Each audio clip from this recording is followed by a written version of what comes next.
I worked physical jobs, basically my whole life.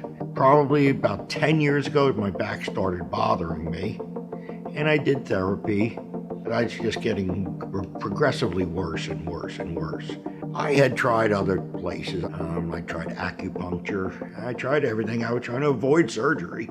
I mean, that's usually your last option. The MRI showed he had degenerated discs and herniated discs. I mean, they were basically, like I said, it's just a wear and tear thing. They just wore out.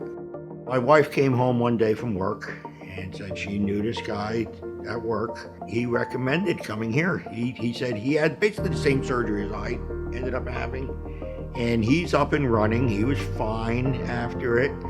You know, I read up on any doctor and what they're doing. And this Dr. Robner is like up there. He's at the pinnacle of his profession at what he does now. I came, made an appointment, got right in, and right away started discussing things. He did kind of explain like what old surgery was, you know, how they'd cut you open, they gotta move everything out of the way. The type of surgery that Dr. Robner does with this, it is much more precise. The computer on the robot tells you exactly where you're cutting with the fusions, and it decreased my healing time significantly. It's funny, it didn't take as long as I thought it would take either. My surgery was scheduled for 7 o'clock in the morning. Next thing I woke up, it was like 12 o'clock. I woke up, I was out, I was awake. A few hours later, I was actually up out of bed, walking around.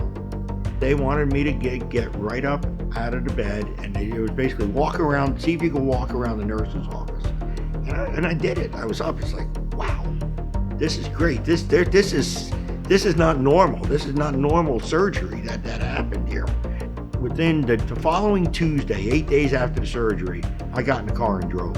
At that point, I was using a cane. I wasn't even using the walker still on a regular basis. As the weeks progressed and I was doing more and more, my wife and I decided, hey, you know what, let's get on an airplane and fly down to Florida, where we had just bought a house. We actually flew down a 2.5-hour flight down to Florida 5 weeks after my surgery. Obviously, Dr. Robner is very good at what he does. And the other part is the robotic surgery. You put the two together, and that's a heck of a combination.